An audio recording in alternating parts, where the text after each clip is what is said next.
আমরা দেখেছি শুরুতে প্রকাশ্যের বেগম রোকেয়া বিশ্ববিদ্যালয় শিবিরের নেতৃবৃন্দরাই প্রথম সেখানে হামলা করেছে এবং শুধু হামলা করেনি, তারা হামলা করে ছাত্রদলকে মেলাইন করেছে, ছাত্রদল সেখানে পালিয়ে গিয়েছে। বিভিন্ন জায়গায় ছাত্রদল এবং শিবিরের মধ্যে এই যে সংঘর্ষ, এর কারণ কি? মানে আধিপত্য বিস্তার, আবারও সেই ক্যাম্পাসে ছাত্রদল রাজত্ব করতে চায়, কেবল অন্য কেউ থাকবেন এরকম? আচ্ছা, আমি এটার আগে একটু সেই দফা শেষই হচ্ছে না, আমি একটু স্পেসিফিক করতে চাই। সেটি হচ্ছে বাকের যেটি বলেছেন সেটি হচ্ছে 19 তারিখের আগ পর্যন্ত কিন্তু 11 দফা ছাত্রদলের কাছে পাঠানো হয়েছে, সেখানে ছাত্রদল মতামত দিয়েছে, সংযোজন বিয়োজন হয়েছে।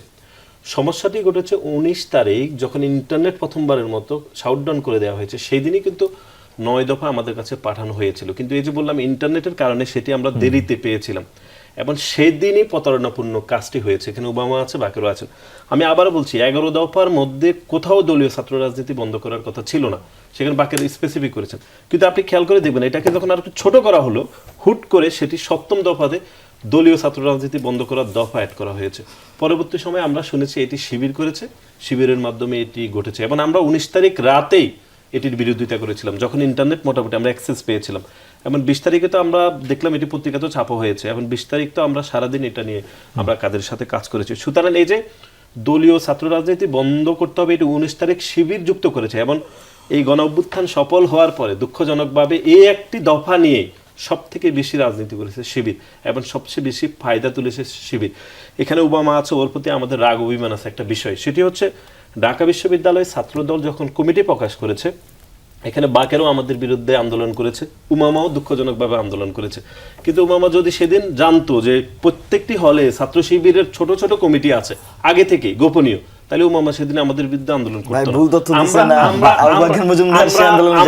আমরা কিন্তু উমামাকে সেদিনও বলেছিলাম যে আপনি ভুল ভাবে আন্দোলন করছেন, কারণ ছাত্র শিবিরের তো কমিটি সেখানে রয়েছে, সুতরাং ছাত্রদল প্রকাশ্যে কমিটি দিচ্ছে। আমি ভুলভাবে আন্দোলন করি নাই বা ভুল বোঝানো হয়নি।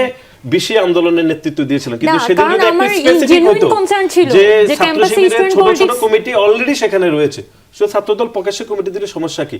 এবং পরবর্তী সময় তো সেখানে অনেক সকল ছাত্র সংগঠন প্রায় কমিটি দিয়েছে। এটি আমার কাছে মনে হচ্ছে জুলাইয়ের পূর্বে, মানে গণ অভ্যুত্থানের পূর্ব ছাত্রদলের প্রতি যেরকম অবিচার করা হয়েছে এবং তার পরবর্তী সময়ে এটি করা হয়েছে। এরপরে আমরা আসলে দুঃখজনকভাবে গত 2-3 দিন কয়েকটি ঘটনা ঘটেছে।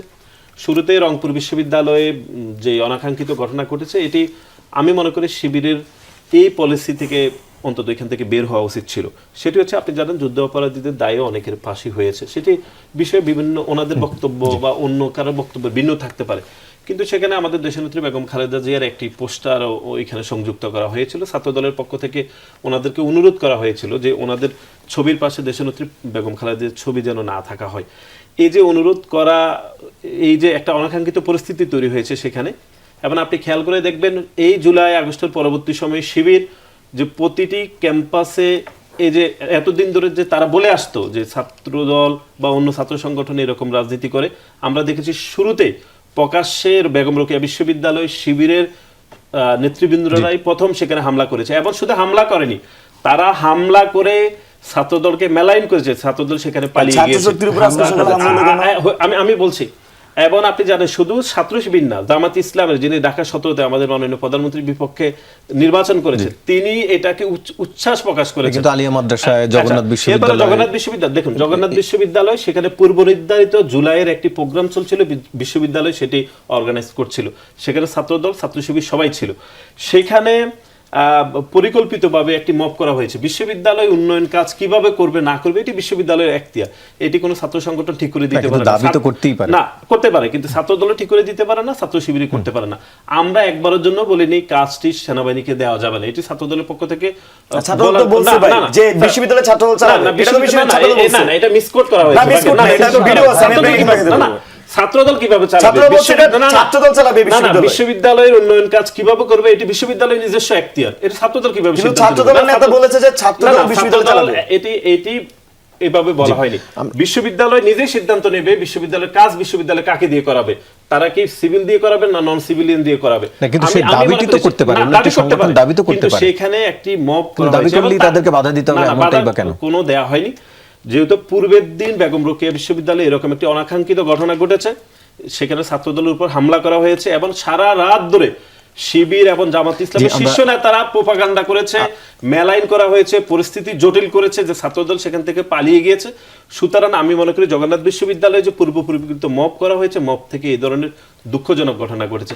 আমি তারপরে মনে করি এই যে গত 2-3 দিন ধরে যে ঘটনা ঘটেছে এটি দুঃখজনক।